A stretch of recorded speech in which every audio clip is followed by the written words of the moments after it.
Hi అండి. Welcome to Pooja family. మరి ఒక కొత్త రెసిపీస్తో మీ ముందుకు వచ్చేసాను. అదేనండి, మన పిల్లల కోసం హోమ్ మేడ్ బూస్ట్ పౌడర్. డబ్బులు ఇస్తే షాపులో దొరుకుతుంది కదా, ఇంత స్ట్రెయిన్ ఎందుకంటారా? మన పిల్లల కోసం ఇంటిలో ఎన్నో ట్రై చేస్తుంటాం కదా, ఇది ఒకసారి ట్రై చేద్దాం రండి. ఇది ఒకసారి ఓకే, స్టార్ట్ చేద్దామా? కమాన్ స్టార్ట్ చేద్దామండి. 1 కప్పు మకానా, బాదాం, జీడిపప్పు, pumpkin seeds, walnut seeds 1/2 cup అండి తీసుకోవాలి.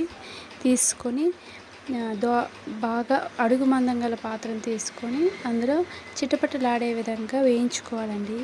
వేయించాక వాటిని పౌడర్ చేసుకోవాలి. ఎక్కువ మెత్తగా చేసుకుంటే ఆయిల్ దిగిపోయి బాగోదండి. కాబట్టి ఇది మామూలుగా వేయించుకోవాలి, కొంచెం పొడిగా వేయించుకోవాలి. వేయించిన తర్వాత ఇప్పుడు ఏ కప్పుతో అయితే మకానా తీసుకున్నామో అదే కప్పుతో బెల్లం పౌడర్, ఈ బాదం జీడిపప్పు తీసుకున్నాం కదా, ఆ కప్పులో సగంని కోకో పౌడర్ తీసుకోవాలి. 1/2 కప్పు తీసుకొని మొత్తం మిక్స్ చేయాలి. వీలుంటే చేతితో మిక్సీ అయిపోతే చేసుకోవచ్చు, లేకపోతే ఒకసారి మిక్సీలో ఎక్కువగా కాకుండా ఒక 2 1 ఇలా వేసి ఆపేటట్టు చూసుకోవాలి. మొత్తం కలిపేస్తే అదేనండి, రెడీ అయిపోయింది హోమ్ మేడ్ బూస్ట్ పౌడర్. చాలా టేస్టీగా ఉంటుంది, షాపుల్లో కన్నా ఎక్సలెంట్గా ఉంటుంది. మా పిల్లలు అయితే ఉట్టి నోట్లే తినేస్తారు. అది వేడి వేడి పాలల్లో వేసి కలిపిస్తే ఇంకా బాగుంటుంది, కానీ పిల్లలు అంతవరకు ఛాన్స్ కూడా ఇవ్వరు.